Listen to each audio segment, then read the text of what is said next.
penser que les premiers protestants étaient des aventuriers et des aventurières de la foi, qui ont tout risqué au nom d'une conviction plus forte que les conventions et les normes imposées par la religion dominante de leur époque.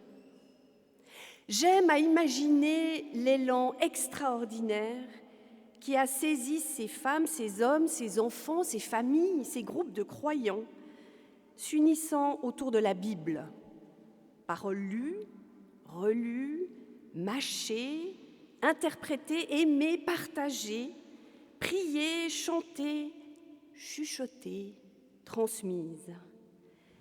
Paroles nourriture, viatique et goût d'une liberté qui s'est éveillée en eux, en elles, entre tous, dont le souffle nous entraîne aujourd'hui encore. Ainsi, la Réforme est née de la découverte de Dieu comme grâce et de l'appel à répondre à cette grâce par la confiance. Cette confiance est incarnée comme force de résistance dans l'adversité et dans les persécutions, car l'aventure a été coûteuse.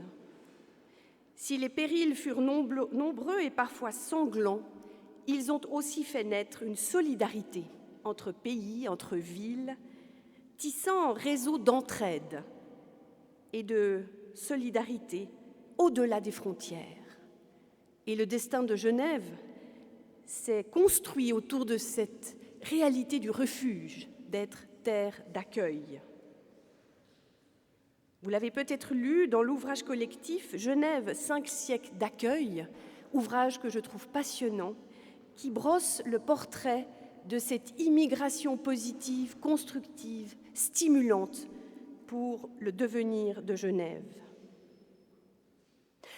Corinne Walker, une des autrices historiennes, relève cependant que le refuge est à double face.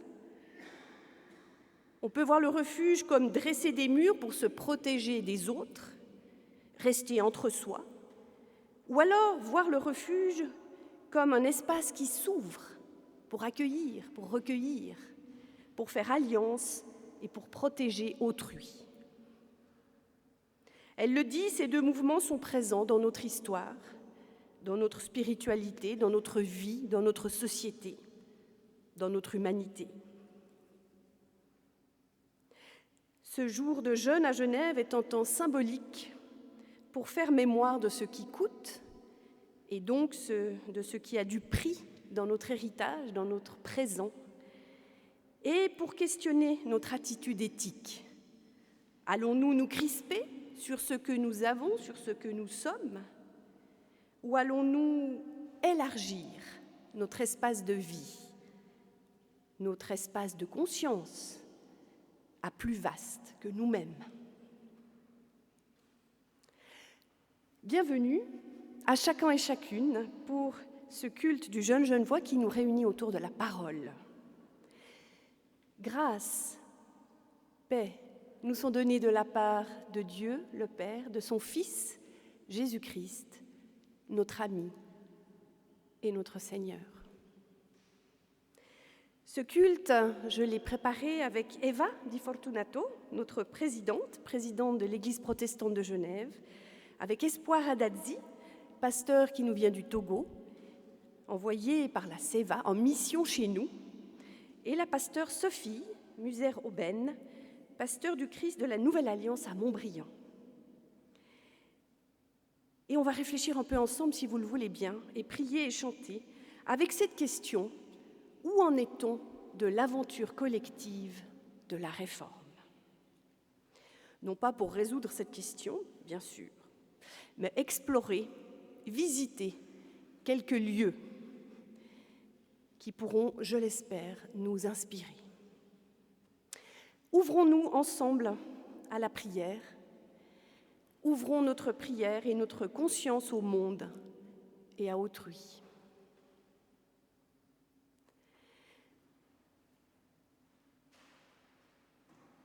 Tant de naufrages,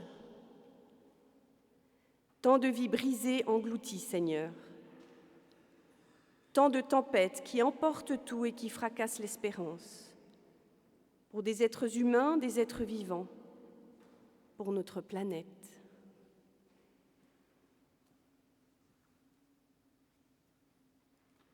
Tant de morts d'innocents, hommes, femmes et enfants, tant de cris de justice.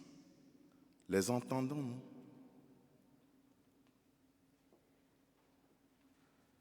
Tant de morts, est-ce seulement supportable?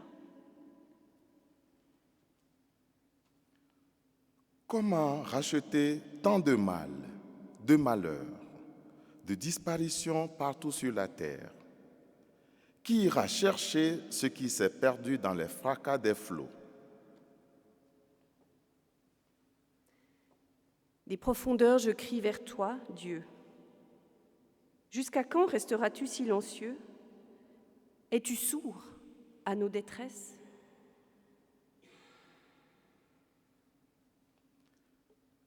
Ne vois-tu pas nos souffrances? Comment tolères-tu tant d'injustices, de violence et de destruction?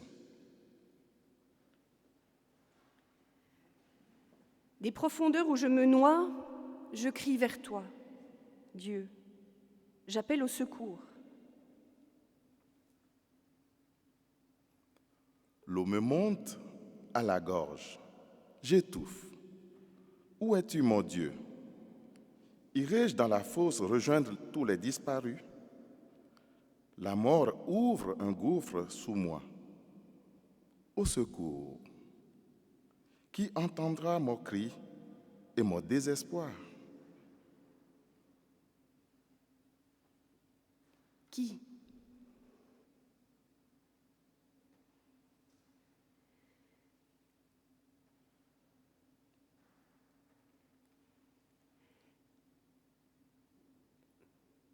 Il ne fait jamais trop sombre pour Dieu. Il n'est jamais trop tard pour lui. Nulle détresse ne lui est étrangère, nulle colère ne le fait fuir et abandonner notre cause. Nul gouffre n'est trop profond, et rien ne peut engloutir son amour. Il ira chercher celle qui a tout perdu, qui s'est perdu, et il prendra soin de ce qui a été englouti. Il le rendra à la vie. Le Dieu vivant nous visite et visite notre monde. Il vient nous relever, nous illuminer, nous entraîner à sa suite. Et il le fait par grâce. Maintenant, demain, chaque jour, et pour toujours. Amen. Et je vous invite à vous lever pour chanter notre premier cantique, « Vous tous qui la terre habitez », numéro 51. Cantique 51, nous chantons les 3 strophes sous la direction d'Umberto Salvagnin aux orgues.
Et nous lirons ensemble la déclaration de foi de l'Église protestante de Genève, adoptée en 92.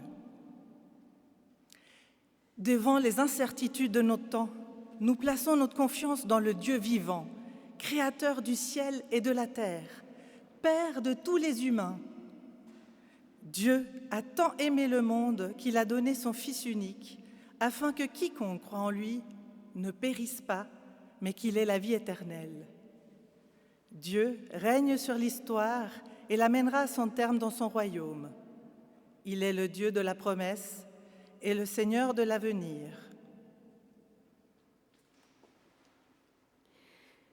Notre foi est fondée sur la personne et sur l'œuvre de Jésus-Christ, serviteur de Dieu crucifié sous Ponce Pilate et ressuscité des morts, seul sauveur et médiateur, qui s'est donné lui-même pour le salut de tous et toutes. Il nous invite à vivre non pour dominer, mais pour servir.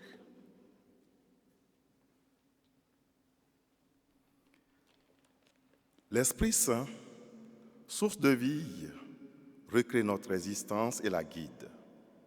Il nous permet, au travers des Écritures saintes, en nous permettant de les étudier librement, avec respect, et les interpréter au plus près de notre conscience. La Bible nous dévoile le destin de Dieu et le sens de la vie humaine.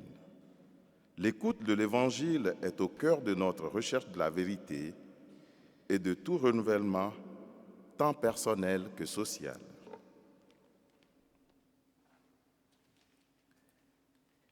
L'Église de Jésus-Christ dépasse les limites des confessions, appelée à se reconnaître dans un esprit œcuménique. Locale et universelle, visible et invisible, pécheresse et pardonnée, elle est une communauté de croyants dans laquelle toutes et tous ont une tâche. Elle a pour vocation d'annoncer le salut, de briser les barrières injustes et d'être un lieu de réconciliation.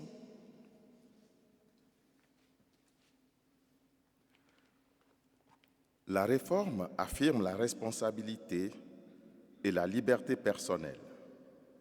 Attachés aux valeurs de justice, de paix et de tolérance, les protestants, avec d'autres, dénoncent partout où cela est nécessaire les dangers d'idolâtrie et les atteintes aux droits de la personne. Ils proclament le pardon gratuit de Dieu en attendant l'accomplissement de la promesse divine des cieux nouveaux et de la terre nouvelle où la justice habitera.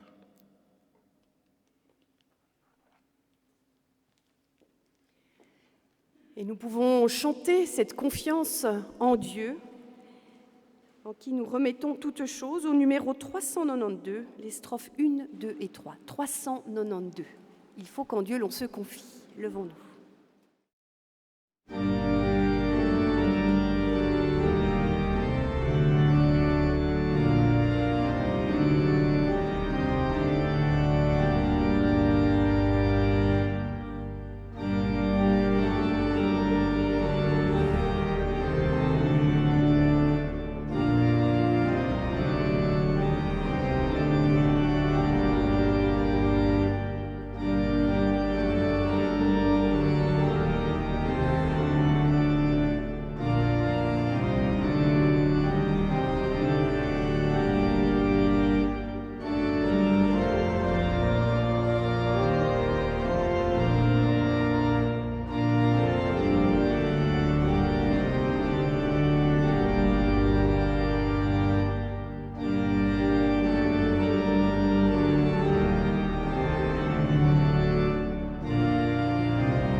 être maintenant à l'écoute de la parole. C'est Sophie qui va nous introduire à ce moment par une prière, par l'écoute du livre de Michée. Éternel bon Père céleste, Dieu d'Abraham, Dieu de Jacob, Dieu d'Isaac, Dieu d'Israël, Seigneur, nous te rendons grâce en cette circonstance où tu nous rassembles cet après-midi dans le cadre du jeûne genevois. Nous te disons merci, Père, au nom de Jésus-Christ. Et nous savons que ta parole dit dans le psaume 127, verset 1, « Si l'Éternel ne bâtit la maison, ceux qui la bâtissent travaillent en vain. Si l'Éternel ne garde une ville, ceux qui la gardent veillent en vain. » Ainsi donc, nous voulons te recommander tous ces moments. Certes, tu as été avec nous au début. Nous voulons que tu continues avec nous, que tu prennes toutes les articulations de ce culte, que tu te glorifies au milieu de nous, Seigneur, que ton esprit nous embrase et que seulement ta volonté rencontre nos désirs ce soir, au nom de Jésus-Christ. Amen.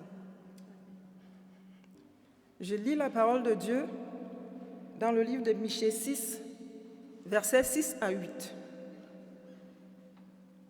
Avec quoi me présenterai-je devant le Seigneur? Avec quoi m'inclinerai-je devant le Dieu d'en haut? Me présenterai-je avec des holocaustes? Avec des taurillons d'un an? Le Seigneur agréera-t-il des milliers de béliers? Des dizaines de béliers de torrents d'huile? Donnerai-je mon premier-né pour ma transgression? Donnerai-je le fruit de mon ventre pour mon propre péché? Je crois que non. Il t'a fait connaître, ô humain, ce qui est bon.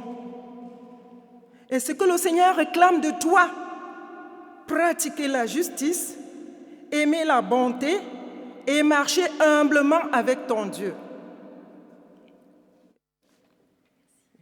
Seigneur, j'implore ta grâce ce soir, afin que tu nous accordes la grâce de pratiquer la justice, d'aimer la bonté et de marcher humblement avec toi au nom de Jésus-Christ.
Et dans l'évangile de Matthieu, au chapitre 22, les versets 34 à 40.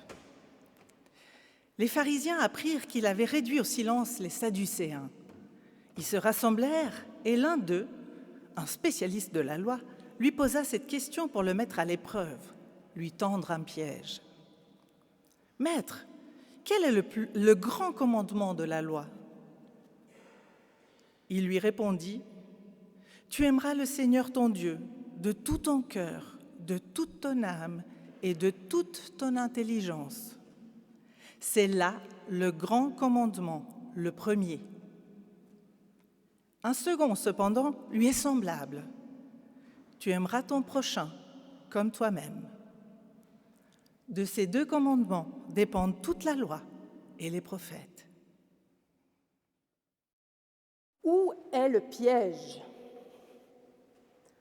En quoi la question des spécialistes de la loi tend-elle un piège à Jésus ? Est-ce le fait que parmi les 613 commandements que les docteurs de la loi ont recensés dans la Torah, Jésus risque de choisir le mauvais ? Ou que dans les 10 paroles données à Moïse, il va mettre une en avant au détriment des 9 autres ? Évidemment, c'est une question piège, car du point de vue des docteurs et des érudits religieux, il ne peut y avoir de bonne réponse. Tous les commandements sont précieux, importants, vitaux et se répondent les uns aux autres pour mettre en lumière la volonté de Dieu et la destinée humaine. Et il ne faut en oublier aucun si on ne veut pas désavouer sa foi, désavouer son Dieu. L'amour de la loi, de toute la loi, passe avant tout aux yeux de ces savants et ne saurait supporter un choix. Jésus le sait bien. Alors que fait-il ? Eh bien, il fait un pas de côté pour éclairer la loi autrement. Jésus n'entre pas en débat, là où les spécialistes aimeraient bien le coincer. Non, Jésus déplace ses interlocuteurs sur plus grand, sur la source. Car la loi n'a autorité que si elle se réfère à un autre principe qu'elle-même dont elle dépend, Dieu. Et la pertinence du Christ, même son impertinence, c'est qu'il fait appel à 2 commandements tirés de cette même loi qu'il partage avec ses contradicteurs. Et il cite Deutéronome 6, « Tu aimeras le Seigneur ton Dieu de tout ton cœur, de toute ton âme, de toute ton intelligence », auquel il adjoint un autre verset, un autre commandement tiré de Lévitique 18, « Tu aimeras ton prochain comme toi-même ». Jésus ne réinvente pas la loi, il s'en fait l'herméneute, l'interprète, mais il l'éclaire différemment. Il n'entre pas en débat casuistique, mais il fait de la théologie fondamentale avec ses pharisiens et ses érudits, et il leur propose un renversement. Mais passer de l'amour de la loi à la loi d'amour. Pour les pharisiens, il s'agit d'aimer la loi pour prouver que l'on aime Dieu. Jésus leur répond, mais non, aimer Dieu pour pouvoir aimer sa loi.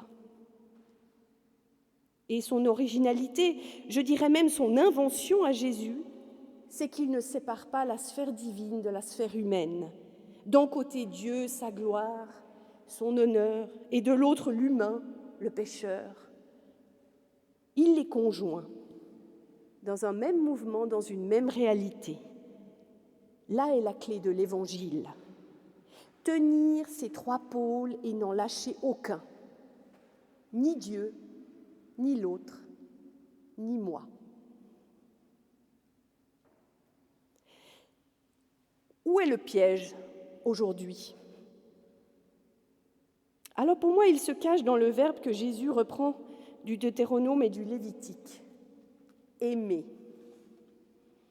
L'amour dans notre culture est devenu un mot sirupeux, galvaudé, mièvre et désuet. Même s'il fait courir les foules, même s'il se décline à toutes les sauces romantico-publicitaires, je trouve que notre notion de l'amour est fatiguée, élimée, voire carrément énervant. L'amour, par chez nous, rime bien souvent avec un sentimentalisme débordant de bonnes intentions vite oubliées. L'amour semble inconstant, un feu de paille, un feu follet. L'amour, comme on le comprend, a fait de Dieu un être laxiste et faible, qui laisse tout passer. L'amour inconditionnel de Dieu semble avoir gommé son exigence de justice. Oui, son amour semble rimer avec mollesse arrangeante, et plus vraiment avec appel éthique, lien durable à nourrir, à préserver, avenir à construire ensemble pour tout le vivant et tous les êtres vivants. Et puis, l'amour chrétien donne des boutons à plus d'un, car l'amour du prochain sert trop souvent de paravent à la détestation et au mépris déguisé de l'autre, cet autre qui me dérange, qui me fait de l'ombre, qui est vraiment trop différent. Alors, on aime son petit Dieu de salon, qui correspond à soi, fabriqué à notre effigie, l'effigie de notre clan, et on aime celles et ceux qui nous ressemblent. L'amour comme un entre-soi spirituel, confortable, douillet, loin, très loin du monde et de ses vicissitudes. Un Dieu refuge qui nous préserverait de ce monde mauvais et si chaotique. Alors comment sortir de ce malentendu ? Comment traduire cette parole du Christ pour aujourd'hui ? En réfléchissant à ce moment et à ce texte, je me suis dit qu'on pourrait dire « tu aimeras comme tu choisiras ton Dieu de tout ton cœur et ton prochain comme toi-même ». Ou alors tu te lieras à ton Dieu, à ton prochain et à toi-même. Tu t'engageras avec ton Dieu de tout ton cœur, de toute ton intelligence et avec ton prochain comme toi-même. Il ne sert à rien de respecter les 10 commandements et tous les autres si je n'ai pas en visée Dieu, l'autre et moi-même. C'est un peu comme si le critère de cohérence et de plausibilité dans ce que je dis ou ce que je fais, c'est ce choix déterminé qui m'engage envers autrui, avec un grand A ou avec un petit a. Nous voilà un peu avancés. Aimer, ce n'est pas un ensemble de codes et de règles et d'obligations. Aimer, ce n'est pas non plus un vague sentiment de sympathie et d'altruisme pour l'humanité en général. C'est entrer et rester en lien avec l'autre et soi, et ne pas abandonner la partie. Tout est dit et tout reste à faire, non ? Le prophète Michée lance cet appel. On t'a fait connaître aux humains ce qui est bon, ce que Dieu attend de toi. Mais l'humain n'écoute pas. Il est trop occupé à s'inventer une religion sanglante qui sert un Dieu cruel et punitif, qui lui faut amadouer à force de sacrifices et d'offrandes. Milliers de bêtes, torrents d'huile, crimes sanglants, pour apaiser ce Dieu capricieux qui rétribue selon son bon plaisir. Oui, l'humain est passé maître dans l'art de monnayer sa vie, sa réussite, sa santé, sa fortune, sa bonne conscience. Et Dieu, si je te donne ce que j'ai de plus précieux, est-ce que tu vas m'accorder ce que moi je veux ? Bref, l'humain fait du troc avec Dieu. Il a peur, il cherche à manipuler Dieu. Car au fond, il ne peut pas croire à une grâce qu'il ne faudrait pas un jour payer.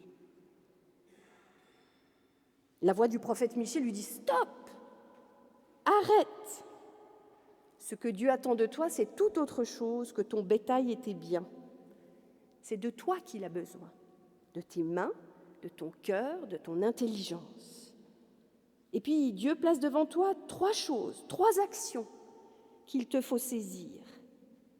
Pratiquer la justice, aimer, revoilà le verbe aimer, la bonté, marcher humblement avec. Ce que tu possèdes n'intéresse pas Dieu. Ce que tu es toi, ça l'intéresse au plus haut point. Ce que tu es capable d'accomplir avec ta vie et avec les autres, voilà ce que Dieu revendique, voilà ce qu'il convoque. Et il te convoque dans le champ du réel, pas dans un fantasme de pureté.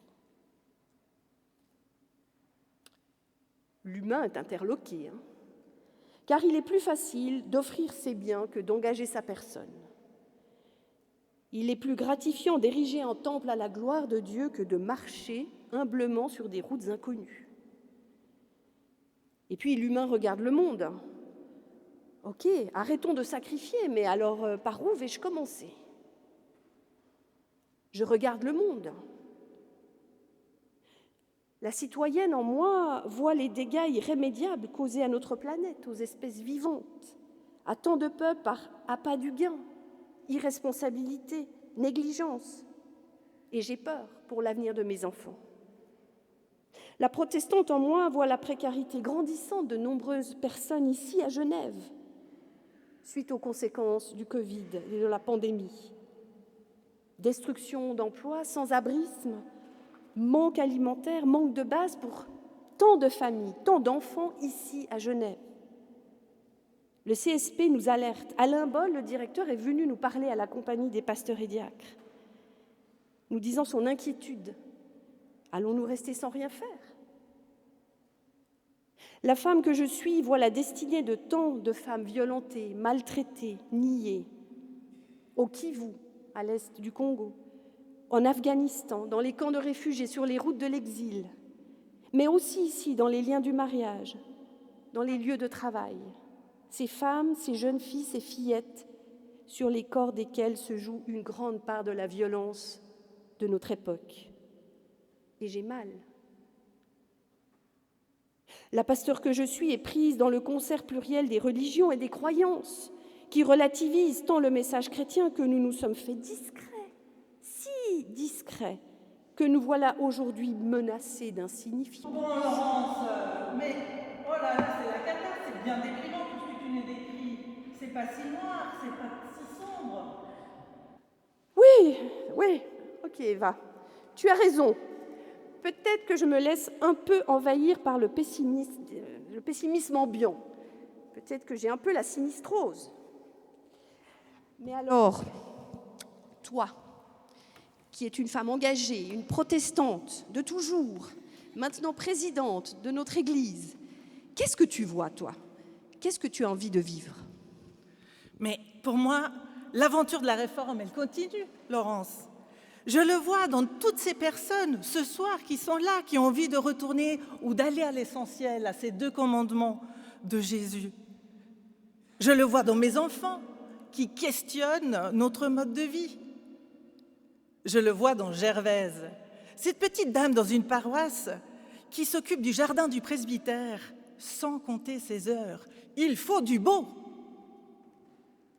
Je vois tous ceux qui, souvent dans l'ombre, s'engagent pour que le message du Christ touche le plus grand nombre. Et je vois l'aventure de la réforme aussi, dans notre recherche d'église, constante, continue, pour trouver la meilleure manière de faire église. Si ce n'est pas la réforme, ça. Et puis toi, Laurence, Madame la modératrice, qu'est-ce que toi, tu as envie de vivre ?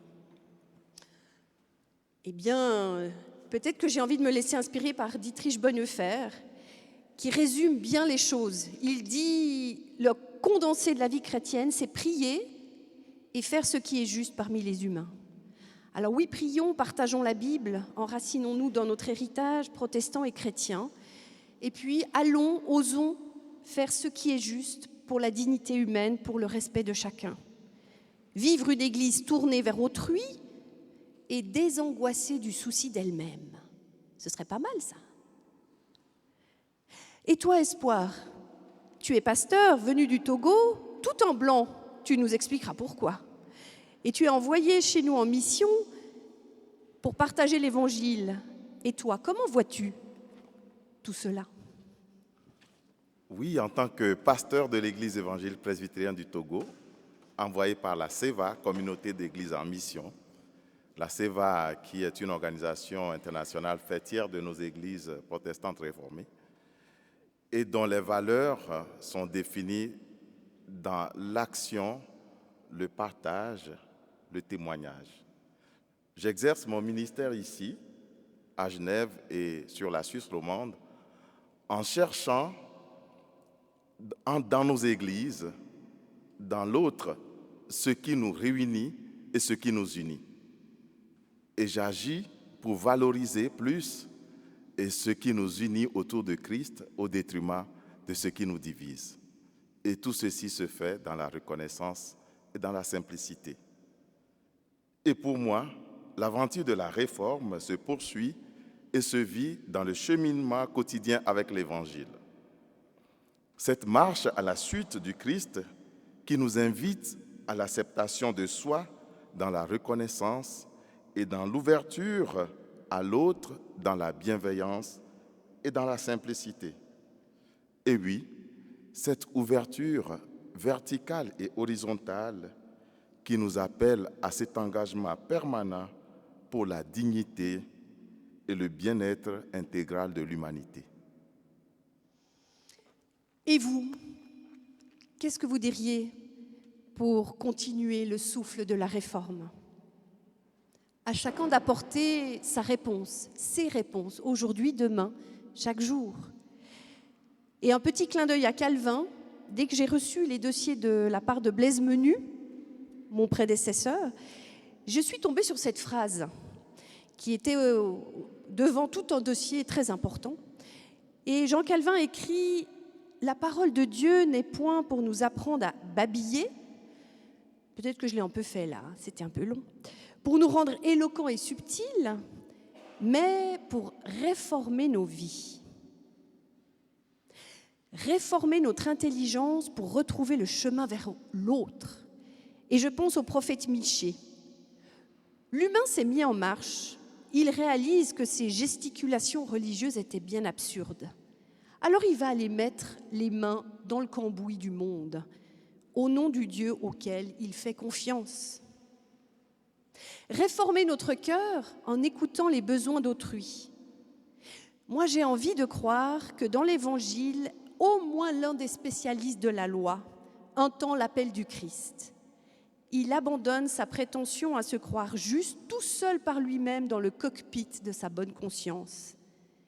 Il comprend que le plus court chemin vers Dieu passe par son prochain. Réformer nos vies comme on se laisse transformer par le grand vent de l'Esprit qui souffle où il veut. Et notre refuge, c'est de savoir que quoi qu'il arrive, notre Dieu sera là avec nous. Être réformé passe toujours par le chemin de l'autre. C'est choisir Dieu, l'autre et soi, et n'en lâcher aucun. On ne se construit pas contre l'autre, ni sans l'autre, mais grâce à lui. Amen.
Unissons-nous dans la prière pour les autres et pour le monde.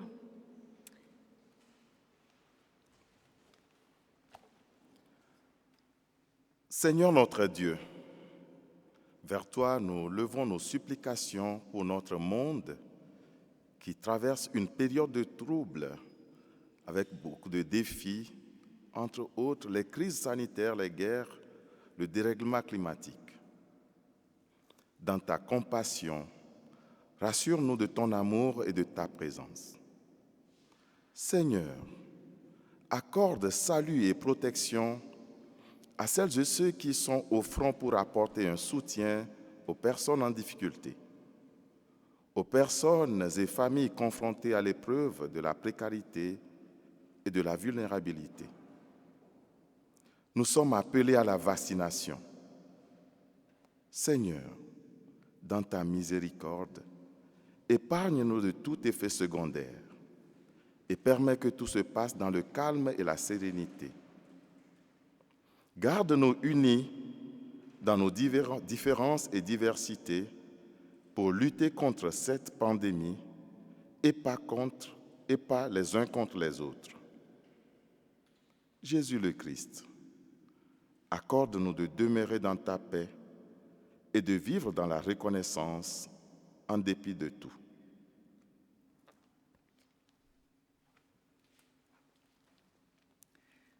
Seigneur notre Dieu, nous te prions pour notre Église, qu'elle se rappelle sans cesse que l'amour de la loi ne peut exister que comme signe de l'amour pour toi et notre prochain.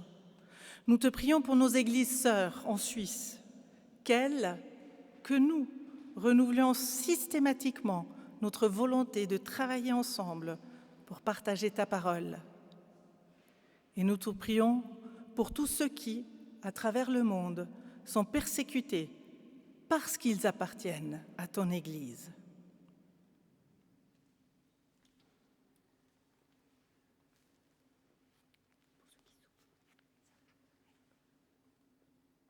Ta parole dit dans le livre de Matthieu 11, verset 28, « Venez à moi, vous tous qui êtes fatigués et chargés, et je vous donnerai du repos. » Seigneur, ce soir, je voudrais amener à toi tous ceux et toutes celles qui souffrent dans leur chair, toutes celles qui sont persécutées à travers le monde, qui ont perdu un membre cher pendant cette période de confinement, cette pandémie, qui ont des séquelles après cette pandémie. Seigneur, tous ceux et celles qui vivent dans les pays de guerre, oh Dieu, que ta miséricorde et ta compassion soient leur lot et leur partage au nom de Jésus-Christ. Amen. Toi qui nous convoques, Seigneur, dans le champ du monde, ouvre nos yeux, nos cœurs, nos lèvres et nos mains à autrui. Élargis l'espace de nos tentes. Apprends-nous à être dérangés, à nous laisser déranger par l'autre dès qu'il vient à nous, dès qu'on le croise, dès qu'il nous interpelle.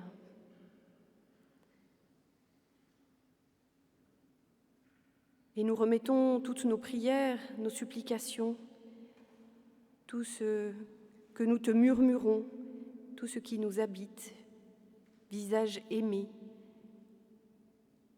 situation et troubles, toutes ces choses qui nous habitent, nous te les disons et nous te les remettons dans la prière que Christ nous a enseignée, qui fait de nous une famille. Notre Père, qui es aux cieux, que ton nom soit sanctifié, que ton règne vienne, que ta volonté soit faite sur la terre comme au ciel. Donne-nous aujourd'hui notre pain de ce jour.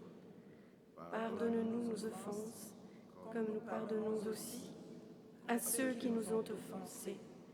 Et ne nous laisse pas entrer en tentation, mais délivre-nous du mal, car c'est à toi qu'appartiennent le règne, la puissance et la gloire, pour les siècles des siècles. Amen. Et pour traduire notre solidarité, nous allons maintenant recueillir votre offrande et nous allons soutenir, comme nous le demande notre organisme d'entraide de l'EPER, le pays d'Haïti.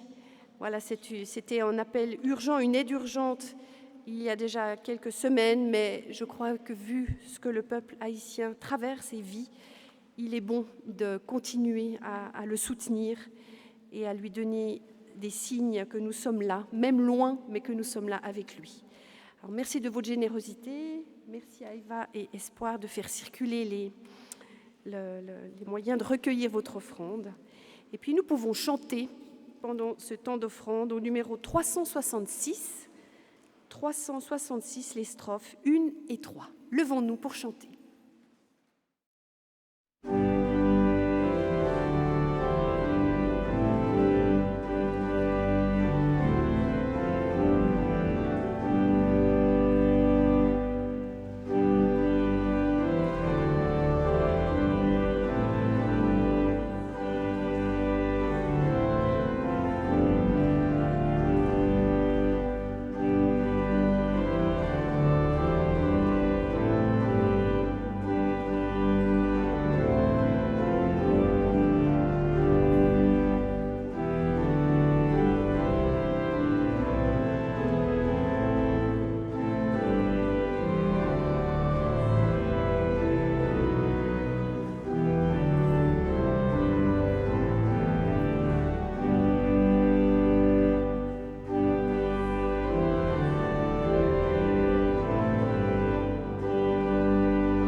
Voilà, Espoir, tu peux nous dire alors maintenant pourquoi tu es en blanc et pas en noir, ta robe?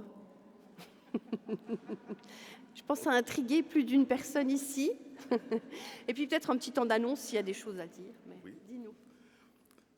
Je suis de l'Église protestante du Togo, qui a pris le nom de l'Église évangélique presbytérienne du Togo en 92, et puis qui est issue de la mission de Bâle et de la mission de Brême, autrement des missionnaires d'ici. Et nous portions le noir comme ça depuis jusqu'en 1992, où les fidèles de l'Église, à un moment donné, nous disent « Vous êtes noirs, vous portez la robe noire, l'autel n'est pas éclairé, et ça nous déprime. » Et puis ça a été voté au synode qu'on puisse nous trouver une robe à l'identité réformée et qui puisse être gai.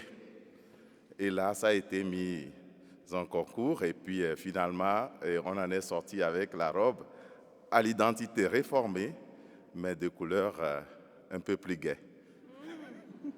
Donc elle est blanche en noir et je suis noir en blanc et c'est blanc-noir. Tout est bien.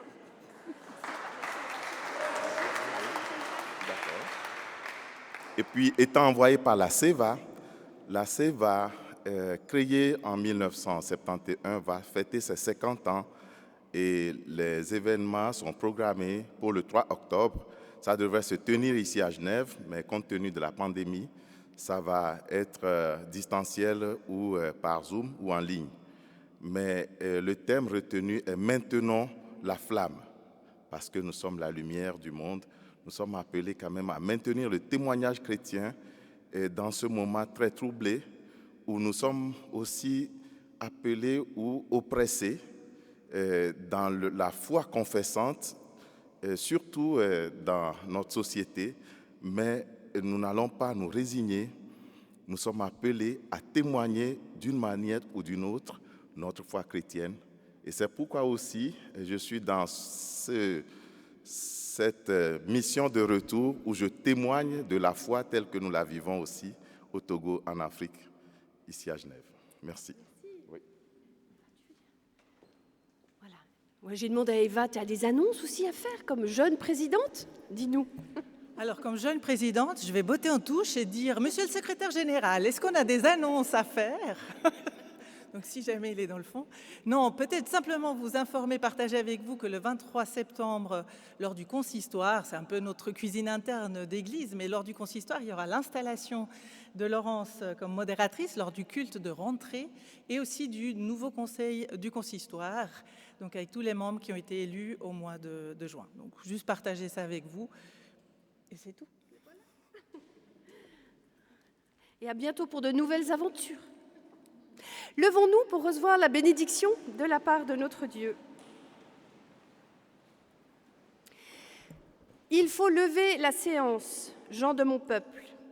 Ici, c'est le campement d'un instant, le lieu de transit, un temps de repos où Dieu et l'humain se sont rencontrés avant de reprendre la route. Sortez, gens de mon peuple, vous êtes le peuple en partance. Votre terre n'est pas ici. Vous êtes en mouvement, étrangers, jamais fixés, gens de passage vers la demeure d'ailleurs. Sortez, allez prier plus loin. La tendresse sera votre cantique et la vie votre célébration. Allez, vous êtes maison de Dieu, pierre vivante, taillée à la dimension de ma grâce. On vous attend dehors, gens de mon peuple. Et je vous le dis, parole de Dieu, je sors avec vous. Que le Dieu d'amour, lui qui est Père, Fils et Saint-Esprit, nous bénisse et nous garde, qu'il fasse rayonner sur nous son visage et qu'il nous accorde toute grâce et toute paix. Allons dans la joie du Christ. Amen.